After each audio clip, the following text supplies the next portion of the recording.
Fatima Shedra Brin Muhajiran, and today we will going to present the Article 22, which is the return of mother tongue. We introduce L1 speed comprehension but slow L2 automatization. How to balance L1 support and English fluency.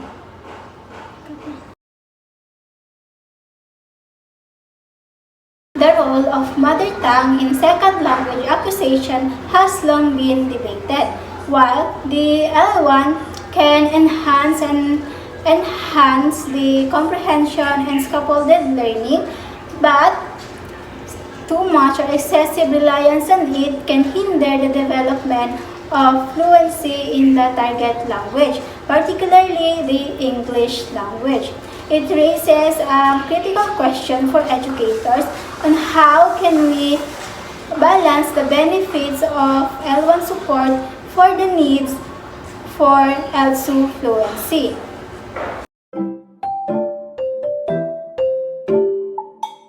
To answer that question, let's first have the number one, which is the diagnosis, where we identify the main problem and the theory explains it.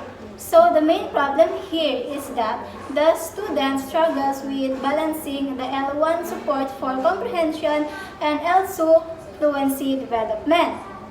And the theory explains it is that the interlanguage theory, which suggests that learners' language system are influenced by both L1 and L2, which leads to fossilization and over-reliance on L1. And after identifying the main problem, let's have the number two, which is the plan. These are the classroom actions based on theories. We have four theories. And first we have the behaviorism theory, which the action is the repetitive drills and pattern practice that focus on the L2 structures. For instance, the verb tenses. So use the positive reinforcement such as the phrase or the word for correct usage. For instance, the student practice the I will going through the role play exercises. The second theory, we have the cognitive theory. The action is the scaffolded learning activities that emphasizes problem solving with L2. For instance, like the cloze test or the grammar puzzles, which require a critical thinking. For instance, students fill in the blanks in a story using a context clues to determine a correct usage of verb forms.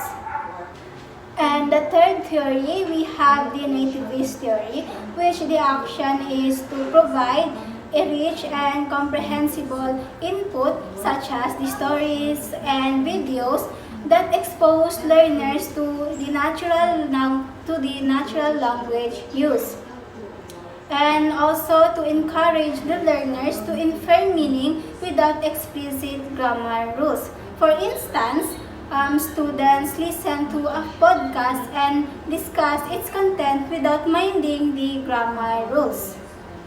And last, we have the interactionist theory, which we pair students for information gap activities like describing pictures without showing it to promote meaningful interaction and negotiation of meaning in L2.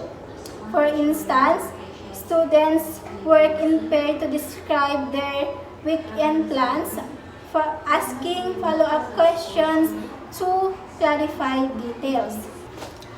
And for continuation and for more comprehensive discussion, may I call my co-presenter, Ms. Muhajiran, to continue the explanation or discussions.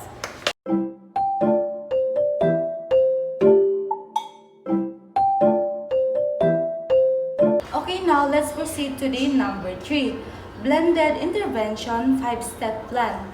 balance L1 support for comprehension while promoting L2 fluency. Okay, the first step or the number one step is warm up for 5 minutes. Quick L2 chat activity to get students speaking such as interactionists. Okay, number 2 or step 2, input for 10 minutes. Watch a L2 video with L1 subtitles such as nativists, follow up with comprehension questions. The third step is practice for 15 minutes. Role play in pairs using target structures such as behaviorism and interactionism. Fourth step is reflection. Discuss in L1 how they use L2 structures such as the cognitive, encourage self-assessment. The last step is homework. Write a short reflection in L2 about the lesson behaviorism and cognitive. Okay, that's all for 5-step plan. Now, let's proceed to the number 4. Okay, number 4, justify and predict how it works.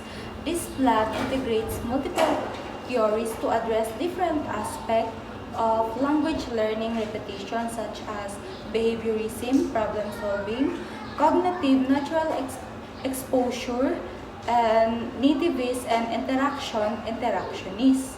There are 2 measurable outcomes. First, increase fluency in L2 as measured by speaking time during activities. Second, measurable outcomes, improve comprehension of L2 structures through cloze tests or quizzes. Lastly, we have the number 5, risk and fix possible failure. Over-reliance on L1, reducing L2 practice.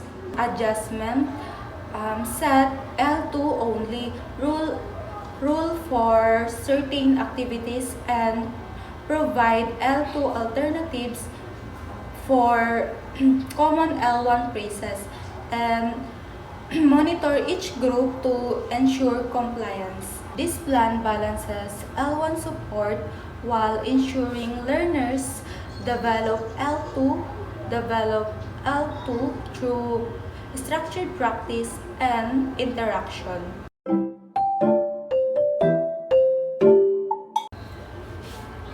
So that would be all for Article 22.